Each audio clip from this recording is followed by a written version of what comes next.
Caribbean integration looks complicated until somebody explains it properly. All right, let's just jump straight into today's explainer. Welcome, everyone. Today, we're looking at the massive and honestly incredibly ambitious project of unifying the Caribbean community, or CARICOM, into a single economic powerhouse. It's a fascinating story full of incredible potential, intense national rivalries, and a really vital judicial architect working behind the scenes to basically keep the whole structure from falling apart. So, whether you're studying for your exams or you're just a geopolitics nerd like me, here is our roadmap. First up, the integration dream. Then we'll look at the roadblocks to regional unity, followed by the MDC and LDC divide. After that, we'll cover harmonizing conflicting interests, and finally, wrap up with the CCJ integrations architect. Okay, starting off with Section 1, the integration dream and how we're pooling resources for the Caribbean. Now, regional integration isn't just some fancy political buzzword. It's a literal survival strategy. It's this crucial process where member states pool their human and natural resources to work together for everyone's mutual benefit. The ultimate goal here is creating the CARICOM Single Market and Economy, or CSME for short. Just imagine a seamless space stretching all the way across the Caribbean Sea where goods, services, capital, and skilled labor can move entirely freely, no borders holding them back. It's a really beautiful concept, right? A united Caribbean that's suddenly capable of negotiating on the global stage with the combined, heavy-hitting weight of all its member states. Moving right along to Section 2, roadblocks to regional unity. Let's see what actually slows down this Caribbean unity.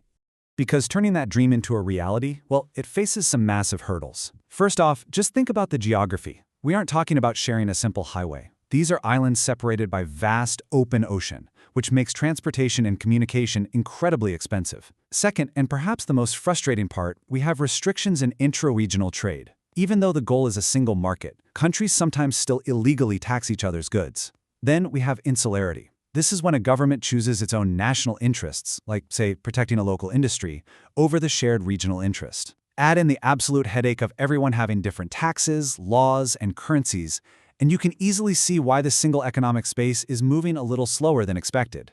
Quick pause here. If you're prepping for an exam, you are almost guaranteed to see a trap question exactly like this one. Read it super carefully. Which of the following actions may hinder, meaning act as a barrier to, integration? Take a quick second to lock in your guess.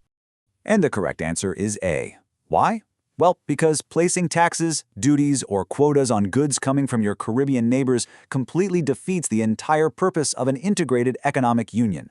The other options, like a common currency or funding from the Caribbean Development Bank, are actually things that promote integration. Just remember, integration is all about the free movement of resources. Absolutely anything that restricts that movement is a major roadblock. Which brings us to Section 3, the MDC and LDC divide. Let's talk about contrasting economic power. The hard truth is, not all CARICOM members start on an equal playing field. You'll definitely want to jot these down for your exams. Dominica, St. Lucia, St. Vincent and the Grenadines, Grenada, St. Kitts and Nevis, and Haiti. These specific nations are categorized as less developed countries, or LDCs, and you need to know exactly why they get this label. It's because they possess a lower industrial capacity and are highly vulnerable to global economic shocks. The rest of the CARICOM states are the more developed countries, or MDCs. They're the regional economic heavyweights. And this categorization isn't just a label, it fundamentally drives the tension inside the whole integration process. This setup creates a really dramatic David versus Goliath level of anxiety. The more developed countries, places like Barbados or Jamaica, typically maintain a trade surplus. They have larger factories, so they can produce goods much more cheaply. The LDCs look at this, and frankly, they panic. They're terrified that if all trade barriers are removed to create the single market, their smaller local businesses will just be completely swamped by a flood of cheap MDC goods. On top of that, smaller island governments rely heavily on import taxes to fund basic social services. So removing those tariffs to play nice with CARICOM means a critical, sometimes devastating loss of revenue for their citizens. And it doesn't stop with trade. Even the free movement of labor becomes a huge point of conflict. For the LDCs, migration is a total double-edged sword. On one hand, they suffer a massive brain drain as their brightest skilled workers pack up and leave for higher-paying jobs in the larger MDCs. But on the flip side, they also worry that skilled professionals from those bigger nations might migrate into the LDCs, ramping up local competition and driving up local unemployment. Both sides face very real, very unique challenges that make smaller nations hesitate to fully commit to the dream. So how do we fix this? That brings us to Section 4, harmonizing conflicting interests and the strategies used to balance the scales. To keep the community from just fracturing apart, CARICOM employs a few, frankly, brilliant strategies. First, they strongly encourage MDCs to actively share technology with LDCs to help modernize their production. Second, member states are urged to diversify their production niches. Basically, instead of everyone trying to manufacture the exact same products, each country finds its own unique specialty to trade. Third, and this is crucial, the CSME includes a regional development fund to provide direct financial assistance right to the disadvantaged members. Finally, instead of cutthroat competition for tourists, they use single destination marketing, promoting the entire Caribbean as one united, incredible brand. But you know, policy alone isn't going to cut it. The real shift has to happen in the mindset. As the quote goes, strategies to balance national and regional interests focus on moving away from insularity and toward a regional consciousness. Breaking away from insularity means governments have to proactively educate their citizens on the long-term benefits of integration. It requires consumer solidarity, actually choosing to buy the slightly more expensive regional product over the cheap foreign import. And it requires shared cultural experiences, like the Carafesta Arts Festival, to remind everyone that long before they're a citizen of just one island, they share a rich, deeply connected regional Caribbean identity. And finally, Section 5, the CCJ, Integration's Architect, the ultimate regional referee. Meet the Caribbean Court of Justice, or the CCJ. Really, think of the CCJ as the region's ultimate referee. It's the judicial safeguard for every single agreement made between member states. But here is the genius part of it all. The CCJ is a perfect textbook example of functional cooperation. By pooling their resources, CARICOM states have created a world-class legal institution populated by top-tier judicial minds. Individually, these small nations could literally never afford to maintain a court of this caliber. But together, they've built a totally independent and neutral platform to resolve their most complex conflicts. The CCJ basically has a 3-step rulebook to keep the single market surviving. Step 1, it interprets regional protocols and treaties.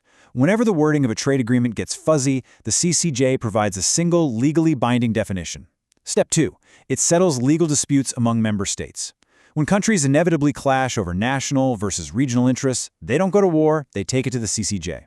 And Step 3, it upholds justice, fairness, and rights region-wide, making sure that the legal and economic rights of everyday Caribbean citizens aren't trampled by government overreach. And this is where we see the court in action. Imagine a scenario full of real-world geopolitical drama. A larger member state decides it wants to protect its local farmers, so it secretly slaps an unauthorized tariff on agricultural imports from a neighboring island. Well, that is a direct violation of the free trade agreement. The CCJ steps in, declares the tariff illegal, and absolutely strikes down that barrier. By actively removing these illegal trade barriers, the CCJ enforces the shared protocols and ensures the single market actually functions as a single economic space rather than just a bunch of competing islands. So, as you wrap up these notes for your exams, or just reflect on the future of the Caribbean, I want to leave you with a pretty provocative question. If the instinct to protect our own national interests is so deeply ingrained, can a seamless, frictionless regional unity ever truly be achieved? Or is the reality of CARICOM simply that the CCJ will always need to be out there on the field, blowing the whistle and actively playing referee just to keep the dream alive? It's a truly fascinating balance of economics, law, and human nature.